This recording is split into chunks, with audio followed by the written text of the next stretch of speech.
السلام علیکم ناظرین۔ کہا جاتا ہے کہ دنیا کے سب سے بڑے راز نہ تو اہرام مصر میں چھپے ہیں نہ بابل کے جادو میں، بلکہ ایک نبی کے دل میں پوشیدہ تھے۔ وہ نبی جن کے اشارے پر ہوائیں چلتی تھیں، جن کے حکم پر جنات جھک جاتے تھے اور جنہیں پرندے بھی سمجھتے تھے۔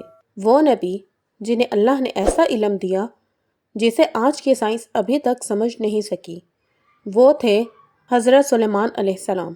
زمانہ وہ جب بیت المقدس کی فضا میں علم و عدل کا سورج طلوع ہوا۔ حضرت داؤد علیہ السلام کے بعد جب تخت نبوت حضرت سلیمان علیہ السلام کے حصے میں آیا تو زمین و آسمان نے ایک نئے دور کا آغاز دیکھا۔ اے میرے رب، مجھے ایسی بادشاہت عطا فرما جو میرے بعد کسی کو نصیب نہ ہو۔ اللہ نے وہ دعا قبول فرمائی اور پھر ایسا نظام عطا کیا جو عقل سے ماورا تھا۔ جنات ان کے ماتحت، ہوائیں ان کے تابع اور پرندے ان کے سپاہی بن گئے۔ قرآن کہتا ہے کہ حضرت سلیمان علیہ السلام جنات کو حکم دیتے تھے، میرے لیے محل بناؤ، قلعے تیار کرو اور سمندروں سے خزانے نکالو۔ آج سائنس کہتی ہے کہ انرجی کو اگر انسان قابو کر لے تو وہ چیزیں ممکن ہیں جو عام آنکھ کو معجزہ لگتی ہیں۔ حضرت سلیمان علیہ السلام کا جنات سے رابطہ دراصل communication through unseen frequencies تھا۔ قرآن میں لفظ آیا یعملون لہ ما یشاء، یعنی وہ ان کے لیے وہی کرتے جو وہ چاہتے۔ یہ آواز نہیں تھی، یہ امر تھی جو مخلوق کے خالق کے حکم سے منتقل ہوتی تھی۔ قرآن کہتا ہے اور ہم نے ہوا کو ان کے تابع کر دیا جو ان کے حکم سے جہاں وہ چاہتے چلتی۔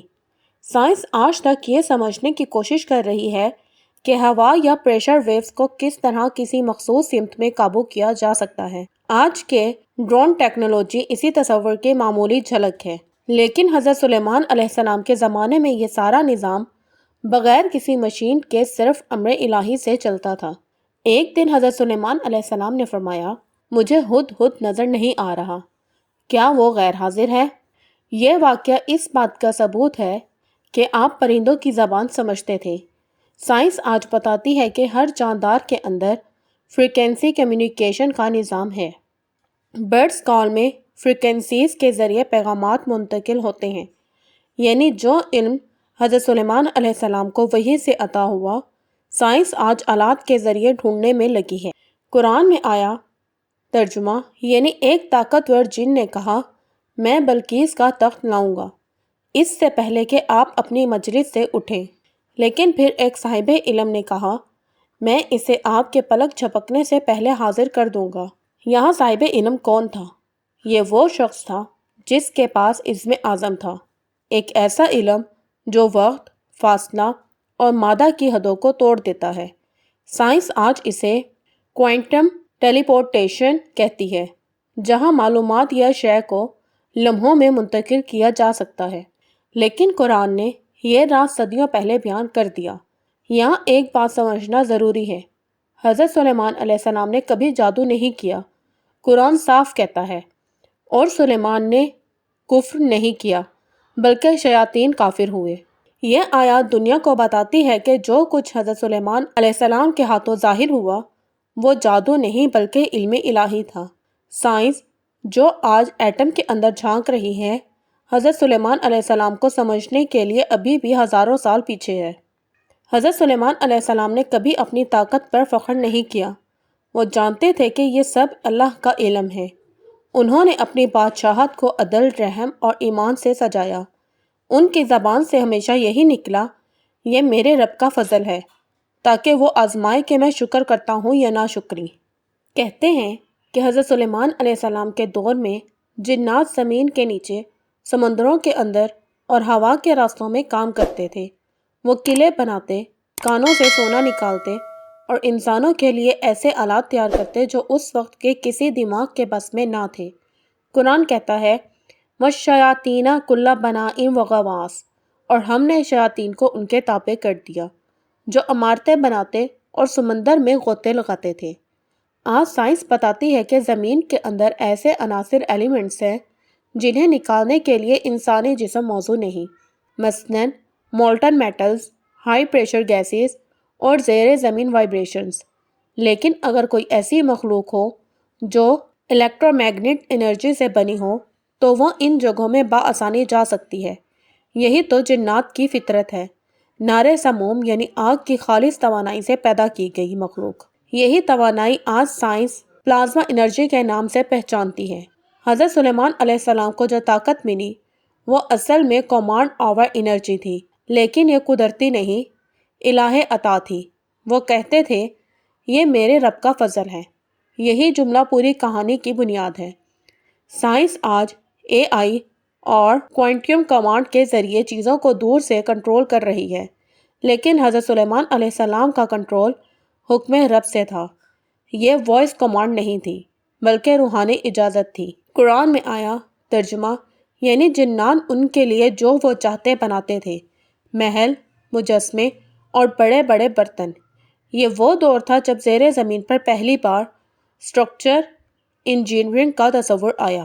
آج سائنس کہتی ہے کہ جیسے پتھروں کو کاٹنے کے لیے گرینائٹ بسالٹ چاہیے، لیزر یا ہیٹ ایو چاہیے، لیکن اس وقت جنات کے ذریعے یہ سب کچھ بغیر کسی آلے کے ہو جاتا تھا۔ کیا یہ توانائی کے غیر مرئی ذرائع نہیں، بلکہ وہی جنہیں آج ہم ہائی فریکوینسی انرجی بیمز کہتے ہیں۔ تخت سلیمانی کا ذکر قرآن میں 1 سے زائد بار آیا ہے۔ وہ تخت صرف بادشاہی کی علامت نہیں بلکہ اس علم کی علامت تھا جس نے روح اور مادے کے درمیان پردہ ہٹا دیا۔ آج سائنس کہتی ہے کہ انرجی کبھی ختم نہیں ہوتی، صرف شکل بدلتی ہے۔ قرآن نے کہا تھا اور ہم نے ہر چیز کو ایک اندازے کے مطابق پیدا کیا، یعنی ہر چیز ایک مخصوص نظام کے تحت ہے۔ حضرت سلیمان علیہ السلام اس نظام کے رازوں کو جانتے تھے، اسی لیے وہ مادے پر بھی قابو رکھتے تھے اور مخلوق پر بھی۔ لیکن علم ہمیشہ امتحان بھی ہوتا ہے۔ قرآن بتاتا ہے کہ جب حضرت سلیمان علیہ السلام وفات پا گئے تو جنات کو کئی عرصے تک خبر نہ ہوئی۔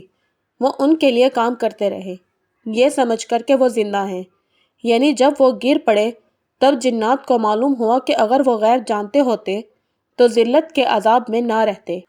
یہ آیا جنات کے علم کی حد بتاتی ہے کہ وہ دیکھ سکتے ہیں لیکن جان نہیں سکتے، ان کے پاس طاقت ہے لیکن اختیار نہیں۔ فریکوینسی کنٹرول جب آج کے سائنسدان انرجی ویوز اور پلازما انٹرائرس کی بات کرتے ہیں تو وہ انجانے میں اس حقیقت کے قریب پہنچ جاتے ہیں جسے قرآن نے 1400 سال پہلے بیان کر دیا تھا۔ لیکن فرق صرف ایک ہے، سائنس کس طرح تلاش کر رہی ہے اور قرآن بتاتا ہے کہ کس کے حکم سے۔ حضرت سلیمان علیہ السلام کا علم جادو نہیں تھا بلکہ وہ علم تھا جو سجدے سے ملتا ہے۔ وہ طاقت نہیں تھی بلکہ عاجزی تھی۔